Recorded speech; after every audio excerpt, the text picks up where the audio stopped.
Hi, I'm Marty Nemko.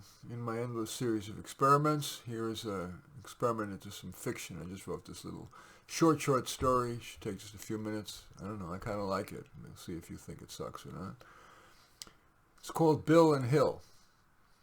In the bed, Bill tickled Hillary's ears as she pressed against his thigh. Hillary, how could anyone be against peace? On the other hand, violence works. If we didn't fight the Nazis, we'd be saying Sieg Heil now.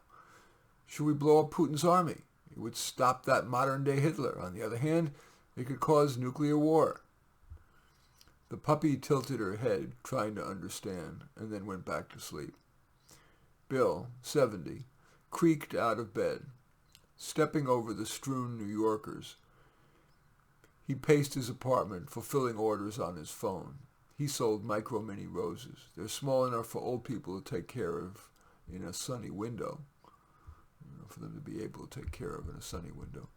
With each rose, he included a heart-shaped plant stake. Hillary finally toddled out of bed, wagging her body with feed-me eyes. After the 5-second scarf down, Bill turned to his next dilemma. Romance Roses, Inc.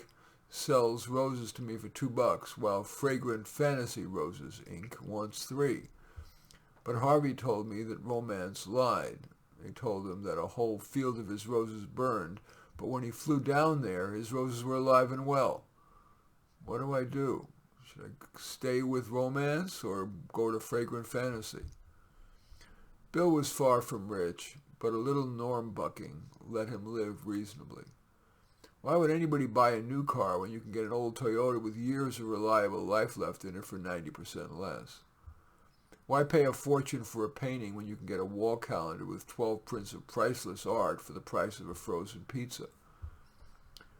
Next on Bill's phone, a pop-up that said his wellness exam results were in. The lab results. His heart pounded. Hillary, we're just one blood test from a death sentence. He tried to remember his password. Shit, that's not it. Okay, that's it. All normal. Wow. Even though he was an atheist, he exhaled. Thank God. He was well aware that few in his age group got all normal. Now to your health, Hillary. Time to make that spaying appointment, nipping you in the bud, so to speak. Sorry, babe. He opened his fridge to see the baby carrots and salsa at eye level, his danger food. He opened his fridge to see the baby carrots and salsa at eye level. His danger food, cheese, was hidden. He hidden it behind the jar of pickles. He took just a couple of carrots, closed the fridge, opened a cabinet, reached behind the mismatched dishes, and broke off a piece of chocolate, but couldn't resist a second piece. Okay, Hillary, walkies. As they passed the dog park, Hillary sniffed the gate. After your spade. But the dog park was empty, so he chanced it. Have fun.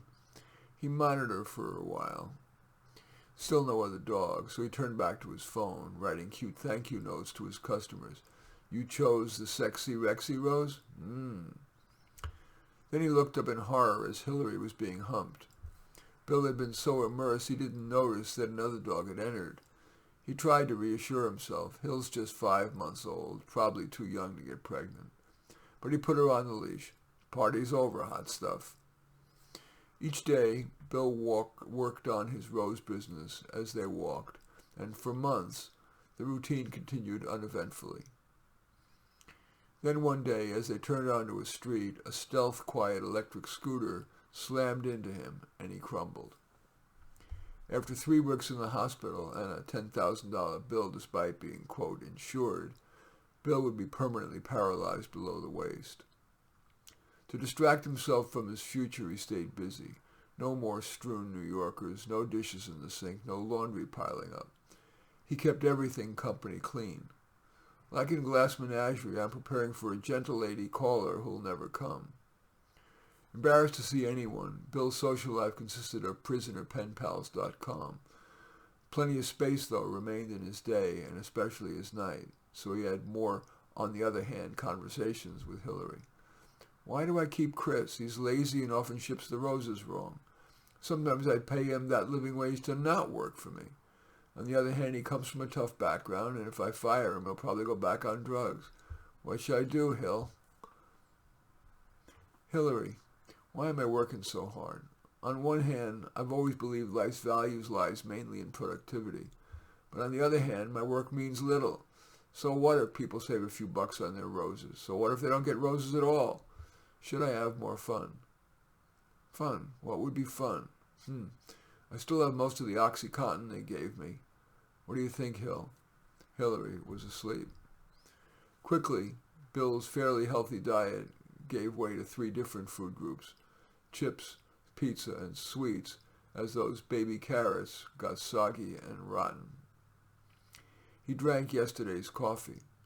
His apartment got so cluttered that his wheelchair often got stuck. Once it turned over, and Bill was able to get up only because the Pizza Hut guy came to the door. Bill did the OxyContin ever more, and when he ran out, with time having chiseled away at him, he felt more depressed and craved ever more. He found a doctor who'd give him a prescription for fentanyl.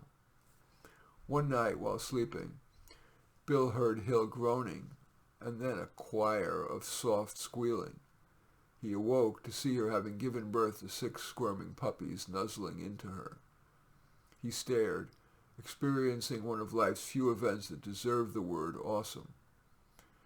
Bill reached for his bottle of fentanyl, crawled out of bed and into his wheelchair, and flushed the bottle down the toilet, or at least the pills. Anyway, I thank you for watching. I'm Marty Nemko. I welcome your thumbs up and accept your thumbs down. I always look forward to your comments, and especially like it if you hit the share button below and share on your social media so that my efforts can have broader impact. And I am flattered if you choose to subscribe to my channel, which usually consists of my self-help advice around career, relationships, money, and so on. But in any event, I do thank you for watching. I'm Marty Nemko.